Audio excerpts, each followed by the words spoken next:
What's up, all my rock stars? Welcome back to MBA Wala by Physics Wala. This is Amit Rora, your VARC expert right here. And आज का दिन welcome back. हम लोग आज अपने lecture 2 में हैं। दैट इज आज का दिन हम लोग बात करने वाले हैं हमारे थीमेटिक आरसीज का मोस्ट इंपॉर्टेंट एंड बहुत ज़्यादा interesting topic, that is business and economics. Once again please understand and remember, हम लोग के बहुत इंपॉर्टेंट मॉड्यूल्स खत्म हो चुके हैं, दैट इज क्रिटिकल रीजनिंग के एंड इंट्रोडक्शन के। आई होप आपने वो सारे वीडियोस देख लिए हो। आज का दिन हम लोग अपना कैरी फॉरवर्ड करेंगे रीडिंग कॉम्प्रीहेंशन का module. As you know, reading comprehension accounts for 80% of your CAT का overall syllabus. That is a lot of it. इसका मतलब क्या है?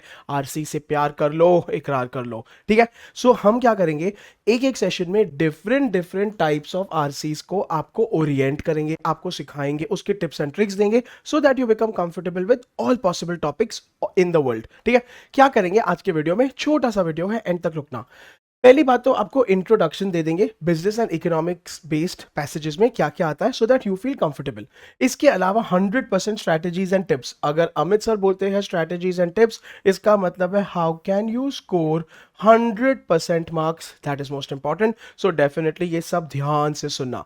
अच्छा, आज का दिन में आपको वो सारे बिजनेस के टर्म्स भी देने वाला हूं that you need to be aware of. तो आज आपको होमवर्क मिलने वाला है। देखो, अभी ये सेशन रीडिंग कॉम्प्रीहेंशन का है, तो I want to focus on हमारे practice questions, and practice questions भी हेलो। आज का दिन PYQ लेकर आया हूं, एक्चुअल कैट का एक्चुअल पैसेज, सिंपल, खत्म कहानी, ठीक है। मैं आपको टर्म्स की लिस्ट दे दूंगा, वो आप जरूर खुद से एक बार इत्मीनान से रीड कर लेना। I can not teach you business terms, क्योंकि वरना ये सेशन कहीं और ही चले जाएगा, तो ये बात प्लीज ध्यान में रखना, ठीक है। चलिए, मेरे बारे में छोटा सा इंट्रोडक्शन। वैसे तो you know me, in case you don't, my name is Amit Rohra. I am your VARC verbal ability and reading comprehension expert. मेरे पास है 12 से ज्यादा साल का experience in training all different rock stars for different exams such as GMAT, CAT, LSAT, IELTS, TOEFL, SAT etcetera. इसके अलावा हमने बहुत सारे कॉल गेटर्स को पर्सनालिटी एंड प्रोफाइल बिल्डिंग में ट्रेन किया हुआ है, where they have got calls from IIMs and other premier B schools। And finally, I am visiting faculty for human resources, that is हम MBA पढ़ाते भी हैं at different B schools offering national and international MBA। चलिए, अब शुरू करते हैं लेके प्रभु का नाम। तो when you talk about business and economics, बहुत बच्चे इसको सोचते हैं सब बहुत ज्यादा टेक्निकल है, ठीक है। इसके अलावा बहुत बच्चे ये भी सोचते हैं कि सर मैंने कभी इको लिया ही नहीं है। I am specifically talking to the engineers in the house, art students in the house, या ऐसा कोई स्टूडेंट जिसने BSc हो गया, ठीक है, जिसने कभी इकोनॉमिक्स का भी नहीं पढ़ा है। टेंशन बिल्कुल भी मत लेना, never fear, Amit sir is here, ठीक है। चलिए, तो पहले थोड़ा बात करते हैं इसके बारे में कि ये क्या है, क्यों है, कब है। देखो, बिजनेस इकोनॉमिक्स पैसेज में पहली बात तो ये सुन लो, कोई भी पैसेज हो, let it be philosophy, let it be technology, let it be biology, you don't need any outside knowledge, ठीक है। अगर आपको कुछ बैकग्राउंड नॉलेज की जरूरत पड़ती है तो वो गलत है, तो वो आएगा ही नहीं, बिकॉज सारे competitive exams are at the same level बोले तो किसी भी स्टूडेंट को अनफेयर एडवांटेज नहीं मिलना चाहिए। तो ठीक है, सॉर्टेड, इस मामले में खुश हो गए, ठीक है। अच्छा, you are not expected to use outside RC info. मतलब क्या? याद है मैं हर बार एक चीज सिखाता हूं कि look for questions that are OOC मतलब आउट ऑफ कॉन्टेक्स्ट, सीधा रिजेक्ट कर देना, सोचना भी मत। 100% ये सवाल आपको नहीं करने हैं, ये नहीं आएंगे, नॉट इंपॉर्टेंट है, ठीक है। अच्छा, डू नॉट 100%। अगर आप अभी समझ, उल्टी तरफ चलते हैं, समझो आप इकोनॉमिक्स के बड़े एक्सपर्ट हो, you know everything about economics, तो फिर please do not allow your knowledge opinion come in the way of understanding author का POV। अमित सर का फेवरेट है POV, ठीक है। क्योंकि कभी कभार क्या होता है, मैं दूसरा एग्जाम्पल देता हूं। समझो I am a huge tennis fan, ठीक है। मेरे हिसाब से ना टेनिस के रैंकिंग्स ये होने चाहिए, या मेरे हिसाब से ना ये पैरामीटर्स बहुत जरूरी होने चाहिए टेनिस के। सपोज अभी पैसेज में ऑथर कुछ और बोल रहा है, क्योंकि ऑथर अपने हिसाब से लिख रहा है। एंड समटाइम्स ना क्या होता है कि हम कोई चीजों को टेकन फॉर ग्रांटेड कर लेते हैं, हम कोई चीजों को गेस करके अज्यूम कर लेते हैं, वो नहीं करना है, बहुत बहुत बड़ा रिस्क है। So please avoid doing that, ठीक है। सो 100% ऑथर का पीओवी एंड एक्स्ट्रापोलेटिंग। बेटा एक्स्ट्रापोलेटिंग का मतलब क्या होता है? एक्स्ट्रापोलेटिंग मतलब आपको उसी को एक्सटेंड करना है on the questions that follow, मतलब बार बार।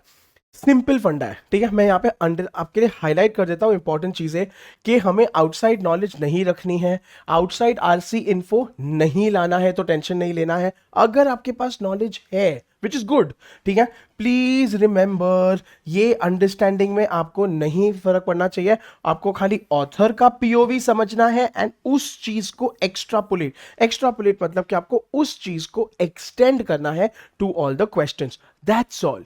Simple agenda, no agenda. Don't forget this please, this is my humble request. चलिए थोड़े टिप्स समझ लेते हैं, then I take you all to business terms also जो आपको पढ़ने हैं, ठीक है। पहली बात तो यार अभी इट मेक सेंस कि आने वाला है, ठीक है, there will be one passage based on business and economics. क्यों? क्योंकि अभी काफी ट्रेंडिंग है, ठीक है। ग्लोबल इकोनॉमी में बहुत सारी चीजें चेंज हो रही है, इंडियन इकोनॉमी उसकी वजह से बहुत ज्यादा इंपैक्ट हो रही है, वॉर चल रहा है, वॉर की वजह से आधी इकोनॉमीज डावाडोल हो चुकी है, चाइना का इंपैक्ट होने की वजह से lot of global supply chains are changing, blah blah blah. तो यार सबसे बेस्ट है गेट acquainted मतलब के यूज टू, या तो कंफर्टेबल विद इकोनॉमिक जार्गन। बेटा जार्गन का मतलब होता है इकोनॉमिक के टर्म्स, थोड़ा कंफर्ट लेवल बना लो। अभी कभी अगर क्रिकेट ग्राउंड पे उतरे ही नहीं हो, कभी बैट पकड़े ही नहीं हो, तो क्रिकेट कैसे खेलोगे, है ना। सो पहले पहले हमको थोड़ा आदत डालनी चाहिए, तो कंफर्टेबल हो जाते हैं। कैसे होंगे मैं बताऊंगा, ठीक है। अच्छा, best thing start reading newspapers. मैंने बिगिनिंग से बोला है लेकिन अभी पढ़ लो, like the Economic Times and Business Standard, perfect. आपको कोई नॉलेज की जरूरत नहीं है, you don't need to be a champion और पीएचडी। अगर आप खाली रोज 15 minutes, you guys I am promising you, 15 minutes में जितना पढ़ सको पढ़ो, नहीं पढ़ सको उसके बाद छोड़ दो। Read economic times, read business standard, sufficient है। बिजनेस एंड इकोनॉमिक्स पैसेजेस हो जाएंगे मक्खन, ठीक है। अच्छा ना, उसके बाद जब आप न्यूज़पेपर्स पढ़ते हो, उसमें पढ़ना क्या है आपको? Start analyzing the role of this economic terms in the real world, how they affect. तो बेसिक चीजें हैं, ठीक है। अगर हम लोग कह रहे हैं कि इंडिया का ग्रोथ रेट इज रेड्यूसिंग, ठीक है, अभी इसको लिंक करो कि इसकी वजह से जीडीपी का क्या, इसकी वजह से हमारे नॉमिनल ग्रोथ रेट का क्या, इसकी वजह से हमारे होलसेल प्राइस इन्फ्लेशन का क्या, जो भी है जो भी है जो भी है। सुनो सुनो, I am not expecting you to be an expert. वापिस से don't get stressed, sir what is nominal growth, sir क्या बोल रहे हो, होलसेल प्राइस इन्फ्लेशन। अरे यार, है कोई चीजें महंगाई बोलते हैं, आलू टमाटर महंगे होते हैं ना तो इन्फ्लेशन होता है, खत्म। सो मेक इट सिंपल, खुद के लिए इजी बनाओ एंड स्ट्रेस फ्री इसको पढ़ो, ठीक है। सो ये सब चीजें आपको अंडरस्टैंड करके आपको ये लर्न करना है। Once again I will highlight important things, आपको बहुत इजी है because I kept all RC वाले सेशंस बड़े सिंपल, क्योंकि प्रैक्टिस पे फोकस करना है, ठीक है। सो पहली बात तो you will get familiar with all the economic jargon और टर्म्स। क्या क्या पढ़ना है? Economic Times and Business Standard 100% पढ़ना शुरू करना है। उसमें आपको टर्म्स को समझ के आइडियली अफेक्ट उसका रिलेशनशिप निकालना है। अगेन अगर पेन और पेपर लिख के बैठ जाओगे तो अच्छा होगा, because you will understand better. अगर नहीं कर सकते हो तो भी स्ट्रेस मत लो, I am sure you can manage it and handle it. चलिए तो अभी स्ट्रेट अवे आते हैं, like Amit sir promised you, आपको इन सब पैसेजेस में 100% तो दिलाना ही है। तो कैसे दिलाएंगे, आ जाते हैं इस पे। देखो ये अमित सर का मास्टर गुरु मंत्र है बेटा, MGM। आज का दिन ना जो जो भी बच्चे देख रहे हैं, मेरे को चाहिए इंस्टाग्राम पे जाके स्टोरी लगाना, ठीक है, आपके फेवरेट मोमेंट की, एंड उसमें #MGM लगा के मेरे को टैग करियो, _Amit_Ora, I will repost your story. Amit sir का मास्टर गुरु मंत्र है, any RC, B it business, B it philosophy, B it technology, उसमें ना यार बेन टेक्निक यूज करो। बेन, ठीक है। बेन टेक्निक बेसिकली वो सारे ऑप्शंस है जो हो जाएंगे एलिमिनेट। सोचो आप कितनी बार कंफ्यूज हो जाते हो कि सर ये ऑप्शन रहना चाहिए कि नहीं। मैं आपको ऑलरेडी बता रहा हूं कि अगर इस टाइप में आएगा उसको हटाओ, सोचो भी मत, शॉर्टकट। तो बी स्टैंड्स फॉर ब्रॉड, ठीक है, ब्रॉड मतलब बहुत बड़ा, विशाल। तो अगर पैसेज है अबाउट कंज्यूमर्स इन इंडिया, ठीक है, कंज्यूमर्स मतलब के बाय करने वाले लोग, ऑप्शन है consumers about the world, reject. अभी यहां पे देखो कंफ्यूजन, क्योंकि दोनों बात कर रहे हैं कंज्यूमर्स की, लेकिन इंडिया की बात करके वर्ल्ड की बात कर रहे हैं, गलत है ना। तो ये हो गया आपका आंसर चॉइस, हो गया बहुत विशाल, जबकि आपका पैसेज बात कर रहा है देश के बारे में। तो फिर ऐसे इसको ब्रॉड करके हटा दो, डू नॉट इवन बॉदर, ये आंसर नहीं रहेगा। अच्छा, देन आता है भाई साहब एलियन। ठीक है, एलियन मेरा फेवरेट है आउट ऑफ कॉन्टेक्स्ट। अगर एडिशनल फैक्ट आते हैं which is not mention, alien को अमित सर बोलते हैं OOC, आउट ऑफ कॉन्टेक्स्ट, सोचना भी मत, सीधा हटाओ। ठीक है, best thing ever.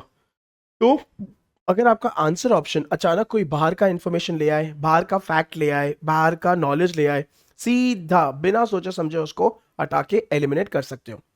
Next, narrow. तो कॉमन सेंस है, नैरो जो है हमारे ब्रॉड का छोटा भाई है, कजिन ब्रदर है।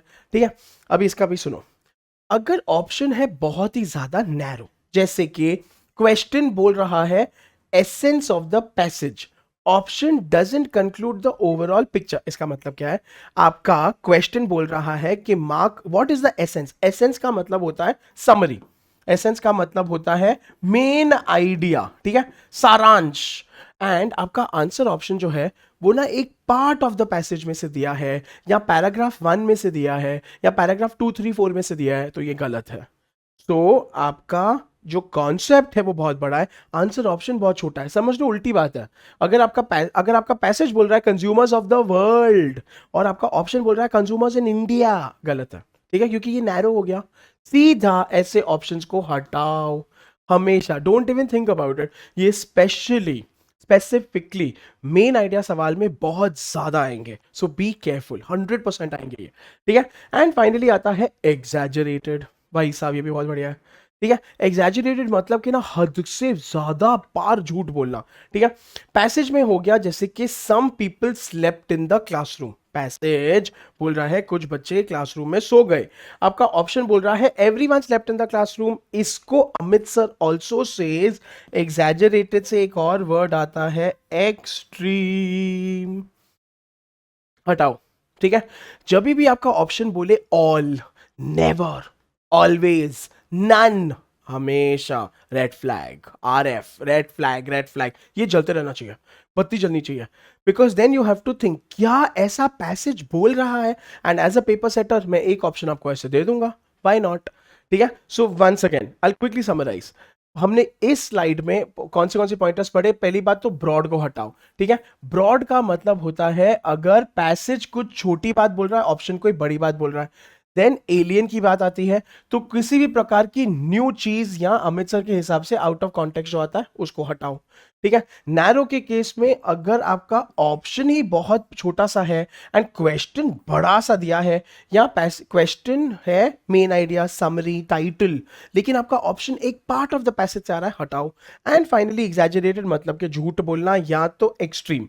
ठीक है, अगर आपको पैसे कुछ भी, अगर all, never, nevertheless, none, forever, कुछ भी दिया हो, mostly it is a reject. 99% ये गलत होंगे।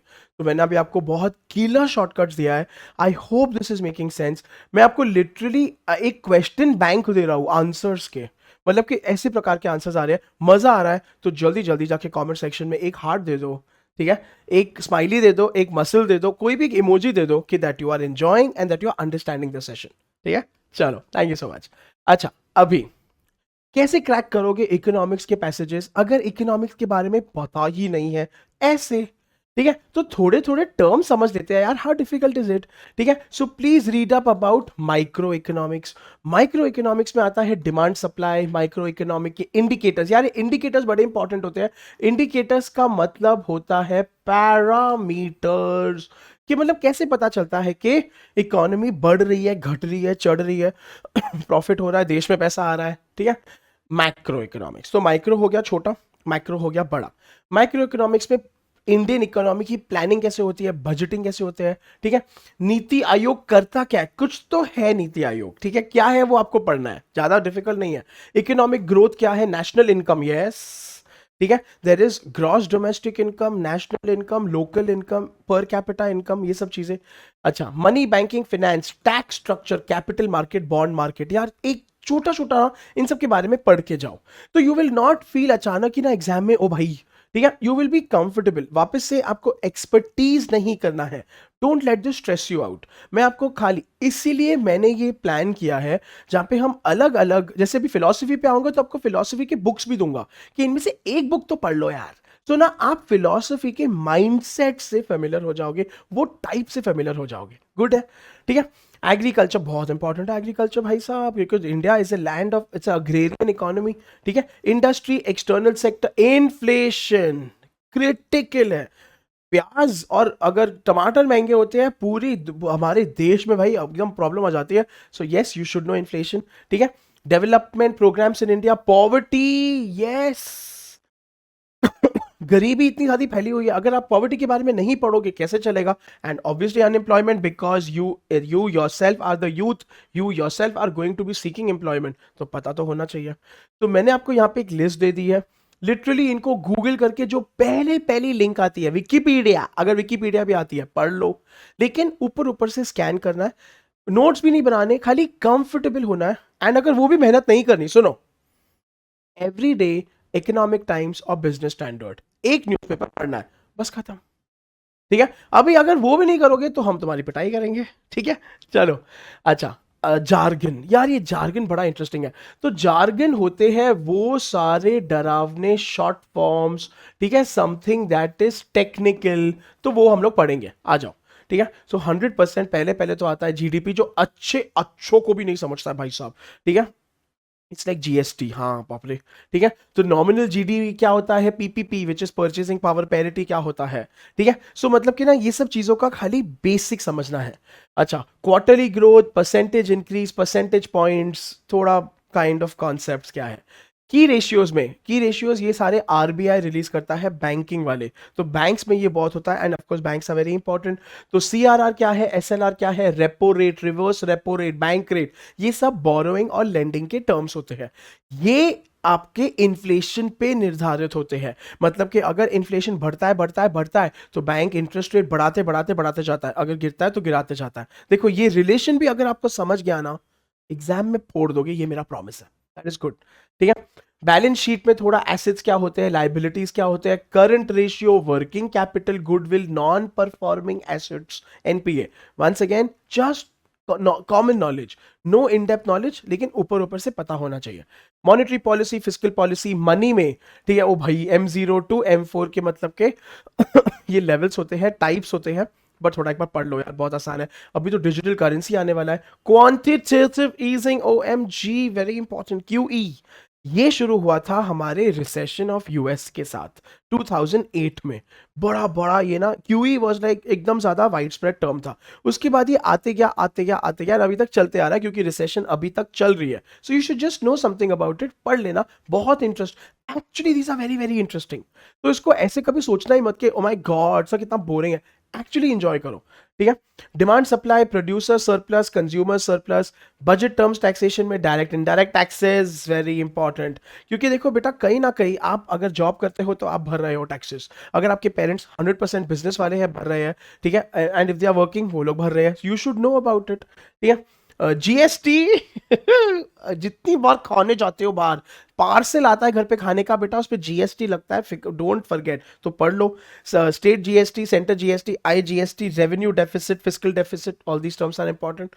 अच्छा, stock markets, mutual funds, options, futures, derivatives. मुझे क्यों पता नहीं ऐसी बहुत फीलिंग आ रही है अभी, अच्छी वाली या गंदी वाली, कि कैपिटल मार्केट्स, बॉन्ड मार्केट्स और स्टॉक मार्केट्स में 100% एक पैसेज आएगा, एंड ये थोड़ा टेक्निकल हो सकता है, तो आप पढ़ के रखो एडवांस में, तो यूल बिकम कंफर्टेबल, ठीक है। एक्सचेंज ट्रेडेड फंड्स एटसेट्रा, तो यहाँ पे मैंने आपको पूरा एक मास्टर लिस्ट दिया है, अगर आप खाली इतना और इतना भी पढ़ लोगे बहुत ज्यादा फायदा हो जाएगा। सो कहीं ना कहीं now you have to start feeling comfortable, क्योंकि अमित सर ने आपको पूरा बैटल फील्ड दिखा दिया है भाई। अभी तो भी तुम लड़ नहीं पाएगा, हम गिव अप करें तो हम इस पर कुछ नहीं कर सकते हैं, तो अभी कर लेना है, ठीक है।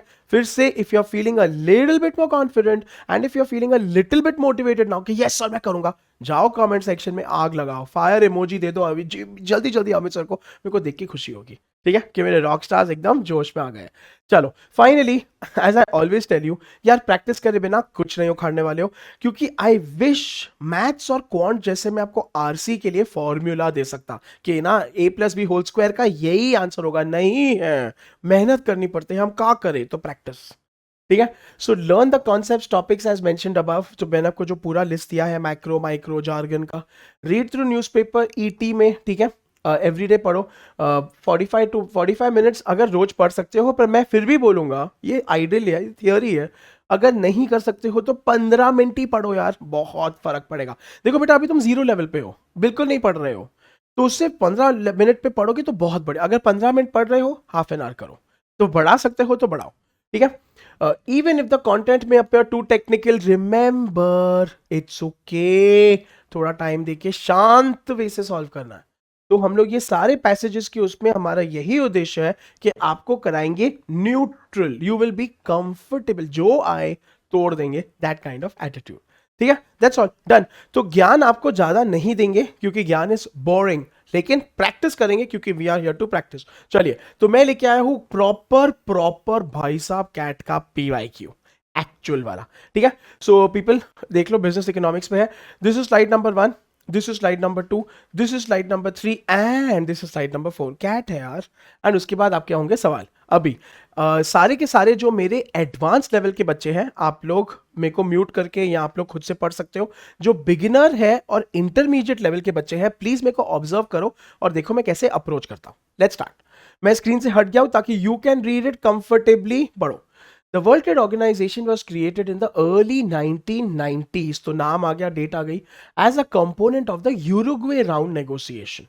However, it could have been negotiated as part of the Tokyo round of the 1970s, since that negotiation was an attempt at a constitutional reform of something, something, something, something, GATT, G-A-T-T. Or it could have been put into the future as the US government wanted. What factors led to the creation of the WTO in the early 1990s? तो पूरा paragraph 1 बात कर रहा है WTO के बारे में। 1970s में बन सकता था, लेकिन 1990s में क्यों बना, ये सवाल उठा है। चलो, वन फैक्टर, तो ये फैक्टर्स के भी आंसर्स आ रहे हैं। One factor was the pattern of multilateral, देखो बेटा, मल्टी मतलब के अनेक, ठीक है, ऐसे समझ लो, बार्गेनिंग बार्गेनिंग मतलब के भाव करना, ठीक है, that developed late in the Uruguay round. Like all complex international agreements, the WTO was a product of a series of trade-offs between principal actors and groups. So मतलब कि ना अलग अलग लोगों का ये आया था, देशों का।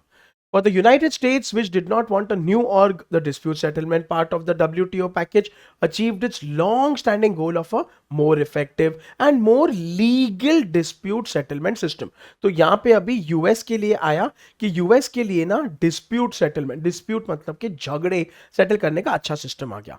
फिर यूरोपियंस की बात करते हैं। सो यूरोपियंस के लिए had come to view GATT dispute settlement less in political terms and more as a regime of legal obligations. Legal obligations मतलब कि भाई ये तो करना पड़ेगा, ठीक है। The WTO package was acceptable as a means to discipline the resort to unilateral measures by the United States. वाह वाह वाह, इसका मतलब समझे? तो यूरोपियंस ने इसको ऐसे देखा कि चल, यूएस की तो अभी नहीं चलेगी। यूनिलैटरल का मतलब होता है एक तरफा, ठीक है, यूएस अपनी नहीं चला पाएगा, अभी सबकी सुनी जाएगी। कंट्रीज लाइक कनाडा, तो आप देख रहे हो अलग अलग लोगों का अलग अलग रीजन है। And other middle and smaller trading partners were attracted by the expansion of rules, ठीक है, based system, and by the, तो मतलब कि रूल्स आ गया, and by the symbolic value of a trade organisation, both of which inherently supported the weak against the strong. The developing countries, अभी developing countries भी आ गया, तो अलग अलग देशों का रीजन आ रहा है, ठीक है, were attracted due to the provisions banning unilateral measures. Finally, and perhaps most important, many countries at the Uruguay round came to put a higher priority on the export gains, क्योंकि ये भी उनके लिए बहुत जरूरी था, and then on the import losses that the negotiations would produce, and they came to associate WTO. ठीक है, चलो अभी इसका पूरा इंपॉर्टेंट पार्ट हाईलाइट करेंगे। अभी देखो कैसे इतना कॉम्प्लेक्स या बोरिंग पैसेज इंटरेस्टिंग बनता है। तो पैसेज बात कर रहा है WTO के बारे में, जो 1970s में बन सकता था लेकिन 1990s में बना, ठीक है। It was based on GATT. GATT क्या है जाने दो। अच्छा अभी 1990s में बन के फायदा क्या हुआ, ठीक है। यूएसए ने बोला कि डिस्प्यूट सेटलमेंट सिस्टम आ गया, ठीक है। यूरोपियंस ने बोला कि ना अभी ना यूएस की नहीं चलेगी तो अच्छा होगा। कनाडा एंड अदर छोटे छोटे देशों ने बोला कि अभी कम से कम रूल्स बेस्ड सिस्टम आ जाएगा। एंड फाइनली डेवलपिंग कंट्रीज जो है उन्होंने बोला कि अभी एक्सपोर्ट गेन्स पे फोकस होगा एंड इंपोर्ट लॉसेस पे होगा, ठीक है। हेलो हेलो, ये डेवलपिंग कंट्रीज में नहीं, डेवलपिंग कंट्रीज में ये था कि प्रोविजंस बैनिंग यूनिलैटरल, ठीक है। एंड बाकी सारे कंट्रीज ने बोला चलो अभी एक्सपोर्ट गेन्स पे फोकस तो कर पाएंगे, दैट्स ऑल। तो आपको खाली सिंपल चीजों को अंडरलाइन करना है, बाकी चीजों को इग्नोर करना है, नॉट इंपॉर्टेंट। नेक्स्ट स्लाइड, मैं हट चुका हूं, everybody please read, questions will start. Rules based system with those gains. This reasoning, replicated in many countries, was contained in US Ambassador Cantor's defense of the WTO, and it amounted to a recognition that international trade and benefits cannot be enjoyed unless nations accept the discipline of negotiated rules based environment. Basically, rules होंगे तो सब खाएंगे, सब मजे करेंगे। A second factor, तो पहला factor हो गया अलग अलग देशों का अलग अलग रीजन। सेकेंड फैक्टर पढ़ते हैं। In the creation of WTO was pressure from lawyers and the legal process, the dispute settlement system, यार ये बार बार रिपीट हो रहा है टर्म तो इसको याद रख लो, was seen as a victory of legalists over pragmatists। ये भी लीगलिस्ट मतलब कि लीगल लोग, प्रैग्मेटिस्ट मतलब कि होता है जो बहुत ज्यादा प्रैक्टिकल होते हैं, ठीक है। अगर आपको नहीं आता एग्जाम में तो भी टेंशन मत लो। But the matter went deeper. The GATT and the WTO are contract organizations based on rules, and it is inevitable that an organization created to further rules will be in turn be influenced by the legal process. 100% उसको legal तो आएगा ही, trade की बात हो रही है। Robert Hudec has written of the momentum, जब भी ना किसी इंसान का नाम आके कुछ आता है तो रिमेंबर ये एग्जाम्पल है या तो कोट है, इसको इग्नोर कर सकते हो, खाली पढ़ लो। Momentum of legal development, but what is this precisely? Legal development can be defined, अभी देखो कभी भी कोई टर्म का डेफिनेशन आएगा तो उस पर ध्यान देना क्योंकि ये ऑथर पीओवी है, ठीक है। As the promotion of the technical legal values of consistency, clarity and effectiveness, comma comma comma, ठीक है। जब भी आता है ignore. These are values that those responsible for administering any legal system will seek to maximize as it played out in the WTO। अभी देखो एक एक का रीजनिंग देख लो। Consistency meant integrating under one roof a whole lot of separate agreements signed under GATT। Clarity मतलब removing ambiguities about the powers of contracting parties। So ambiguities मतलब कि confusion, contracting parties मतलब कि अगर दो देशों के बीच में ट्रेड हो रहा है, ठीक है। To make certain decisions or to undertake waivers, and effectiveness meant, तो देखो आप एक एक का डेफिनेशन का मतलब कैसे समझाया, ठीक है। meant eliminating exceptions arising out of grandfather rights and resolving defects in dispute settlement procedures and institutional provisions। सुनो सुनो सुनो, ये आपको सब कुछ याद नहीं करना है, कुछ भी आपको समझना नहीं है, आपको खाली मेंटली, मैं अभी तो आपको मार्क करके बता रहा हूं, ये देखना है कि कौन सा वर्ड कहां पे छुपा है। एंड प्लीज रिमेंबर जब भी क्वेश्चन आएंगे आपको कीवर्ड से आंसर ढूंढना है, कीवर्ड से आंसर मैं आपको बताऊंगा कैसे ढूंढते हैं, ठीक है। चलो ये हमारा आपने पढ़ लिया। Concern for these values is inherent in any rule-based system of cooperation, since without these values rules would be meaningless in the first place। rules therefore create their own incentives for fulfillment। बहुत आसान है। अभी let's highlight important things। important things में हम लोग बोलते हैं कि rules based environment बड़ा important था, ठीक है। चलो सेकेंड फैक्टर अगर पढ़ते हैं तो हम लोग बात करते हैं कि इसमें ना टेक्निकल लीगल वैल्यूज आ गए। कौन से तीन आए? पहली बात तो आया कंसिस्टेंसी, उसका जो भी मतलब था, उसके बाद आया इफेक्टिवनेस एंड क्लैरिटी। बस खत्म खत्म खत्म खत्म, और कुछ भी इंपॉर्टेंट नहीं है इस स्लाइड में। That is the magic of Amit sir का हाईलाइटिंग प्रोसेस। अगला slide, come on, we are doing a good job.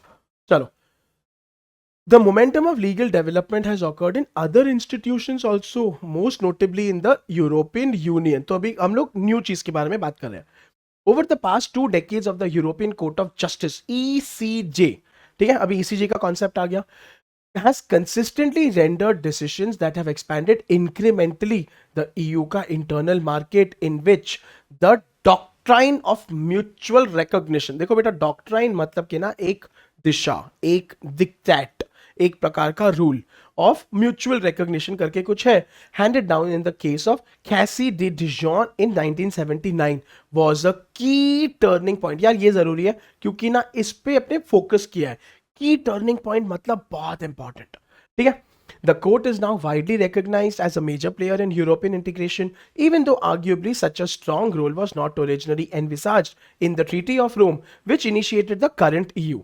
One means that the court used to expand integration was the देखो बेटा, जब भी डबल कोट्स में आया या सिंगल कोट्स में इंपॉर्टेंट है, teleological method of interpretation, whereby the actions of member states was evaluated against the accomplishment of the most elementary community goals set forth in the preamble to the Rome Treaty. Tension मत लो, switch off मत हो, don't start panicking. Sir मुझे कुछ नहीं समझ रहा है, समझना भी नहीं है, आपको खाली इंपॉर्टेंट वर्ड्स पे ध्यान देना है एंड उसको मार्क करना है, ठीक है। सो बिल्कुल स्विच ऑफ मत होना, डीमोटिवेट मत होना, टेंशन मत लेना। आप इंग्लिश मीडियम, हिंदी मीडियम, कहीं के भी हो, आपको कीवर्ड से आंसर निकालना और निकालोगे। चलो आ जाओ, ठीक है। The teleological method represents an effort to keep the current policies consistent with stated goals, and it is analogous to the effort in GATT to keep contracting party trade practices consistent with stated rules. कुछ नहीं है, ये last line में ECJ और GATT का similarity बता रहे हैं। In both cases, legal concerns and procedures are an independent force for further cooperation. चलो अभी हाईलाइट करेंगे इंपॉर्टेंट थिंग्स, आ जाओ सारे के सारे, ठीक है। तो अभी हम लोग बात करते हैं ECJ, European Court of justice, ठीक है। इसमें हम लोग बोलते हैं कि उन्होंने डॉक्ट्राइन ऑफ म्यूचुअल रिकॉग्निशन दिया, which was a key turning point, and उसमें बेसिकली ना teleological method of interpretation use होता है। वो क्या है जाने दो, ECJ ये इससे काम करता है, उसके आगे कुछ तो पटर पटर करके दिया है, बस खत्म खत्म खत्म खत्म, दैट्स ऑल। तो you don't have to focus on too many, क्योंकि काफी सब कुछ ऐसे ही दिया है। चलो लास्ट स्लाइड, उसके बाद सवाल जवाब। In large part the WTO was an exercise in consolidation in the context of a trade negotiation that created a near revolutionary expansion of international trade rules. The formation of the WTO was deeply conservative act needed to ensure that the benefits of the new rules would not be lost. The WTO was all about institutional structure, dispute settlement. These are the concerns of conservatives and not revolutionaries, which is why lawyers and legalists took the lead. The WTO codified the GATT institutional practice that had developed by custom over 3 decades. ठीक है, बहुत लंबा समय चला भाई, and it incorporated a new dispute settlement system. बार बार ये term आ रहा है, बार बार ये टर्म आ रहा है, तो हाईलाइट कर लो। That was necessary to keep both old and new rules from becoming a sham. Both the international structure and the dispute settlement system were necessary to preserve and enhance the integrity of the multilateral trade regime that had been built incrementally from the 1940s to the 1990s. खत्म। Last का पूरा passage कुछ भी नहीं है, WTO की तारीफें कर रहा है, तारीफें, ठीक है। चलो तो बेसिकली खाली इतना बोल रहा है कि WTO अच्छा था, ठीक है, अच्छा स्ट्रक्चर डाला उसने, डिस्प्यूट सेटलमेंट किया, ठीक है, उसके बाद उसने क्या इतने साल लगा दिए एंड फाइनली अच्छा हो गया, बस खत्म खत्म खत्म खत्म। अभी मैं एक एक सवाल दिखाऊंगा, इसका मैं स्लाइड भी दिखाऊंगा जहां से इसका आंसर आ रहा है। You have to give me the answer in the live chat in the comment section. Get ready. मैं सवाल दिखाने के बाद आपको स्लाइड दिखाऊंगा, मैं 5 सेकंड दूंगा, आप वीडियो को पॉज करना, आंसर ढूंढना एंड देन आंसर लिखाना, क्योंकि वैसे भी ये प्रीमियर वीडियो, ठीक है। What could be the closest reason? बेटा ये थोड़ा मुश्किल है, पर सोच के समझ के करना। Why the WTO was not formed in the 1970s? ठीक है, तो अभी आपको ओवरऑल व्यू लेना है, ठीक है। तो WTO पहले क्यों नहीं बना, 1990s में क्यों बना? The US government did not like it. ये कारण की वजह से बाद में बना। Important players did not find it in their best interest. उनके अलग अलग कारण थे यार। Lawyers did not work for the dispute settlement system. Lawyer लोग ही नहीं थे।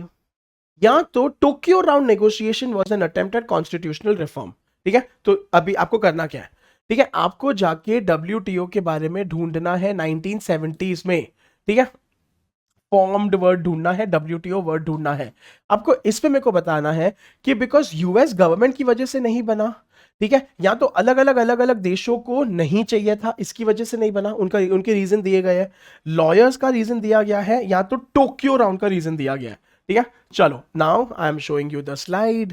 ये स्लाइड में आंसर छुपा है, आपको ढूंढना पड़ेगा। आपके ऑप्शंस एक बार फिर से, यूएस गवर्नमेंट, इंपॉर्टेंट प्लेयर्स मतलब डिफरेंट डिफरेंट कंट्रीज, लॉयर्स का वर्ड दिया है, या तो टोक्यो राउंड का वर्ड दिया है, ए और बी और सी और डी। देख लो passage. I am giving you 5 seconds to think. आप वीडियो को पॉज करके आंसर निकालो। 5, 4, 3, 2, 1। देखो, तो अगर इस पे आप देखते हो तो यहां पे 100% आता है कि 1970s में बन सकता था, लेकिन 1990s में क्यों बना? ठीक है, now if you say as the US government wanted, ये इनकम्प्लीट है, ये बहुत एक्सट्रीम है। Just because of US government 1990 में बनेगा, ये गलत, ऐसे नहीं कर सकते हो। क्यों? आपके अगले पैसेज में वन फैक्टर दिया है, ठीक है, के was pattern of this thing. तो इसमें देखो अलग अलग चीजें, इसमें यूनाइटेड स्टेट्स दिया है, इसमें यूरोपियंस दिया है, कनाडा एंड अदर नेशंस दिया है, डेवलपिंग कंट्रीज दिया है, कहाँ गया, डेवलपिंग कंट्रीज दिया है, मतलब कि अलग अलग कारण दिए हैं। And that is why among all the options US government निकल गया, लॉयर्स नहीं दिया है, टोक्यो राउंड नहीं दिया है, important players did not find it in their best interest. ये क्वेश्चन थोड़ा डिफिकल्ट है, लेकिन अगर आप स्लाइड को ध्यान से देखते हो तो आपको अलग अलग कंट्रीज के रीजंस दिए गए हैं। तो उससे मतलब कि important players, major players, different different players के अलग अलग कारण थे, वो निकल के आ रहा है। अच्छा, 100% लॉयर का पॉइंट नहीं आ रहा है, टोक्यो राउंड का पॉइंट नहीं आ रहा है। अगर आपने खाली यूएस गवर्नमेंट का बोला तो ये अनफेयर है, क्योंकि बाकी सब नेशंस के भी रीजंस है। That is why the correct answer is answer option B. इस प्रकार से चलो अगला सवाल, come on all of you, अभी सब लोग वापस आंसर करना। I will show you the answer, the passage. The most likely reason, बताओ भाई, ठीक है, for the acceptance of the WTO package by nations. तो क्यों नेशंस ने एक्सेप्ट किया? It had the means to prevent the US from taking unilateral measures. ठीक है, तो सब लोगों ने WTO को इसके लिए माना क्योंकि यूनाइटेड स्टेट्स अपनी तरफ से अपनी नहीं चला सकता था, ये रीजन था सारे नेशंस के लिए, सारे नेशंस के लिए। They recognized the need for a rule-based environment to protect the benefits of increased trade, कि रूल्स हो जाएंगे तो अच्छा हो जाएगा, ट्रेड बढ़ेगा, ये रीजन था। 3, it settles disputes more legally and more effectively, झगड़े आसानी से सॉल्व हो जाएंगे, ये मोस्ट नेशंस का रीजन था। या तो it's rule based system leads to export gains, के अच्छे अच्छे रूल्स होंगे तो एक्सपोर्ट्स के तो बहुत पैसे मिलेंगे, हम लोग सब अमीर हो जाएंगे। What is the reason for WTO package? WTO का कॉन्सेप्ट था सारे नेशंस का एक्सेप्ट करने का। फिर से आपको कीवर्ड्स ढूंढने हैं, तो अगर आप कीवर्ड्स ढूंढते हो, ठीक है, तो this is the main reason, US and unilateral के रूल बेस्ड एनवायरनमेंट की वजह से ट्रेड इंक्रीज हो जाएगा, या तो डिस्प्यूट सेटलमेंट अच्छा हो जाएगा, या तो export gains is the main reason of WTO package. Once again इसका आंसर छुपा है हमारे फर्स्ट स्लाइड में ही। एवरीबडी प्लीज फाइंड इट, ये स्लाइड में ही छुपा हुआ है। Everybody please find it. I am giving you 5 seconds, आप वीडियो को पॉज करो, then I will show you the answer. 5, 4, 3, 2, 1। ठीक है, तो अगर आप ध्यान से देखते हो, ठीक है, अगर आप ध्यान से देखते हो तो 100% बॉटम ऑफ द पैसेज में आपको आंसर दिया है। ठीक है, रूल बेस्ड सिस्टम, ठीक है, symbolic value of a trade organisation, support the weak, developing countries, जो provisions banning finally perhaps most important, many countries came to put a higher priority on the export gains than on the import losses. More और less ये that is what it is. अभी अगर आप options को, तो हमको इससे आ गया कि रूल बेस्ड सिस्टम तो 100% होना चाहिए क्योंकि उसे अच्छा लग रहा है। अभी अगर आप ऑप्शंस पे आते हो और आप ध्यान दोगे, सुनो, खाली कीवर्ड मैच ऐसे नहीं करना, लेकिन आपको इसका समझना भी है। तो US from taking unilateral measures फिर से बहुत ज्यादा स्पेसिफिक है, क्योंकि you are talking about nations. देखो, ये रीजन यूरोप का हो सकता था, ये रीजन कनाडा का हो सकता था, सबका ये रीजन नहीं था। तो यू कांट, तो ये आंसर नहीं हो सकता। अच्छा, it settles disputes more legally and more effectively, एक नेशन का था, सारे नेशंस का नहीं था, जब भी आपको मेजॉरिटी ऑफ नेशंस का पूछा है। अच्छा, यहां पे ना rule based system leads to export gains, ये अच्छा लग रहा है। अच्छा बहुत लग रहा है, I will not deny it. लेकिन अगर आप ये जो लीड्स टू है, दिस इज टू डेफिनेट बोले तो कि रूल्स है, इससे तो हमारा मुनाफा होगा ही होगा, जबकि पैसेज में ऐसा नहीं आ रहा है। आई शो यू, ठीक है।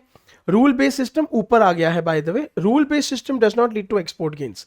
Finally, in perhaps many countries at the Uruguay came to put a higher priority on the export gains and on the import losses. मतलब कि एक्सपोर्ट से गेन करना बहुत ज्यादा जरूरी है। ये नहीं बोल रहे कि rule based system will lead to export gains. इसीलिए ध्यान करना एग्जाम में, ये सिली सिली मिस्टेक्स मत करना।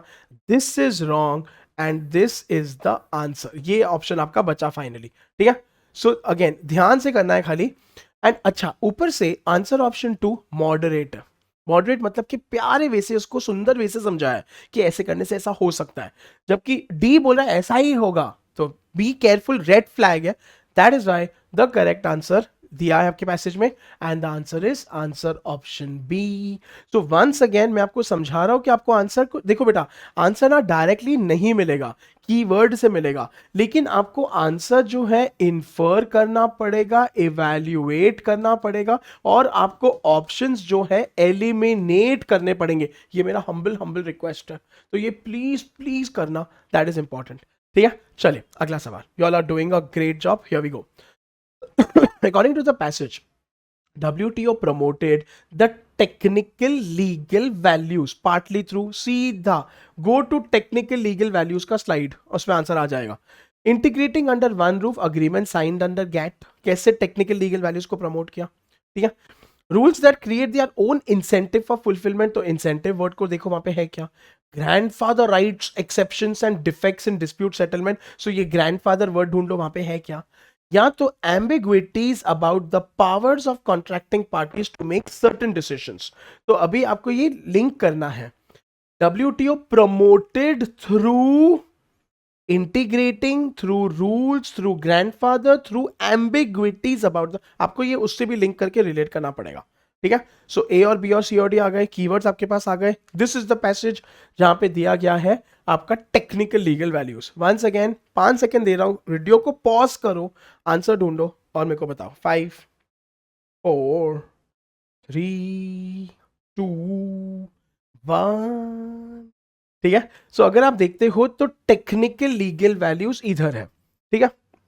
नाउ इसमें हम लोगों ने 100% जो बात करी है, हम लोगों ने बोला है कि लीगल सिस्टम, ठीक है।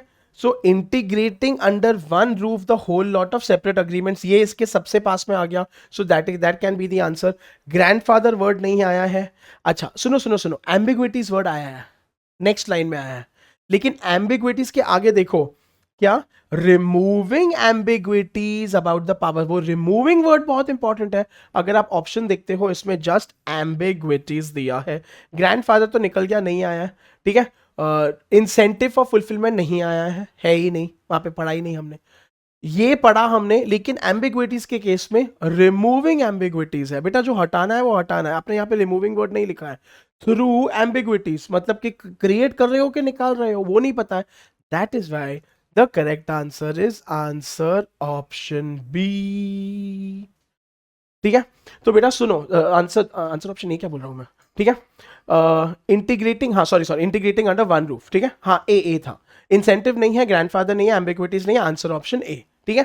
That is integrating under one roof the agreement, that is this line, integrating under one roof the whole lot of agreements.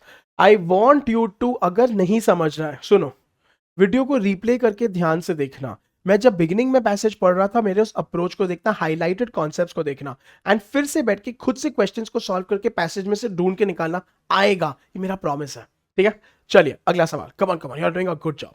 In the method of interpretation of the European Court of Justice, बहुत आसान है, तो European Court of justice में जाओ straight away, ठीक है। बताओ, current policies need to be consistent with stated goals, ऐसा कुछ है क्या। Contracting party trade practices needed to be consistent with stated rules, ऐसा कुछ है। Enunciation of the most elementary community goals needed to be emphasized, वापस आपको खाली कीवर्ड मैच करने हैं।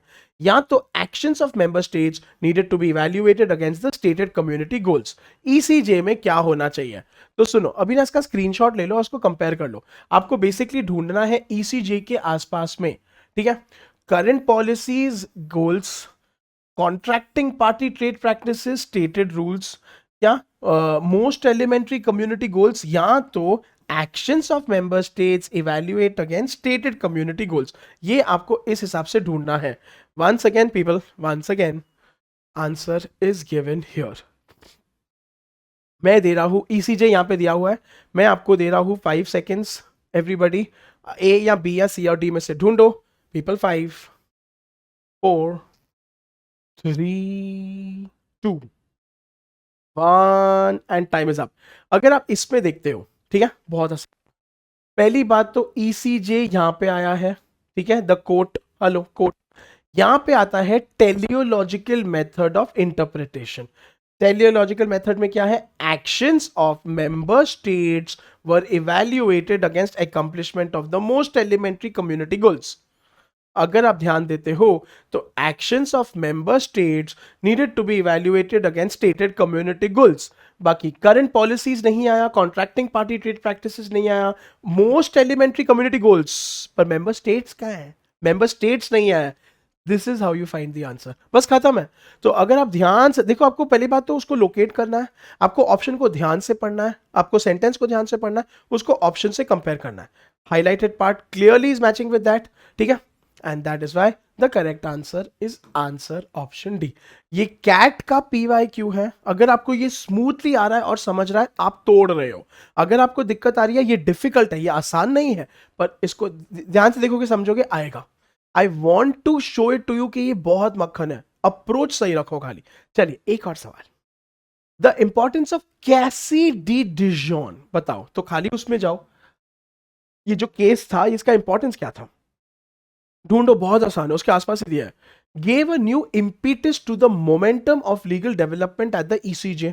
तो ढूंढो, resulted in a decision that expanded incrementally the EU का internal market. Because of this it expanded क्या? Strengthen the role of the court more than envisaged in the Treaty of Rome. तो Treaty of Rome से इसका relation है। या तो led to a doctrine that was a key turning point in the European integration। बहुत आसान है, सुनो, खाली आपको ढूंढना है, जाके करना है कैसिडी डिजॉन। इसमें देखो कि क्या मोमेंटम ऑफ लीगल डेवलपमेंट दिया है, is it decision that expanded incrementally दिया है, ठीक है, क्या strengthen the role of the court दिया है, या तो डॉक्ट्राइन वर्ड दिया है, की टर्निंग पॉइंट वर्ड दिया है। तो ए और बी और सी और D. Answer is given on this slide. मैं दे रहा हूं 5 सेकेंड, आपको वीडियो को पॉज करके ढूंढना है, उसके आसपास ही दिया है। 5, 4, 3, 2, 1। आ जाओ, बहुत आसान है। तो अगर हम देते हैं कैसिडी डिजॉन, कैसिडी डिजॉन इधर दिया है, Cassidy डिजॉन was a key turning point. खत्म कहानी यार। की टर्निंग पॉइंट तो एक ही जगह पे दिया है, literally that is the answer. आपको और सोचना भी नहीं है अगर आप ध्यान से देखते हो, ठीक है।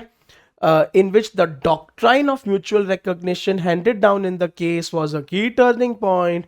Correct answer is answer option D। खत्म कहानी।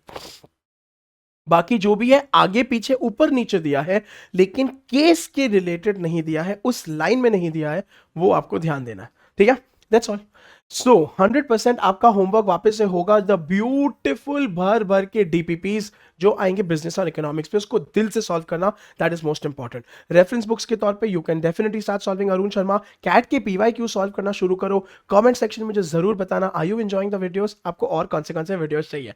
आई will be back next week, next time with a lot more exciting RC के PYQs, कॉन्सेप्ट्स, थियोरीज यहीं पे फोड़ेंगे। जुड़े रहना डेफिनेटली मेरे साथ, इंस्टाग्राम और टेलीग्राम पे बात करना। Till we meet again, please take care, please stay safe. This is Amit sir signing off.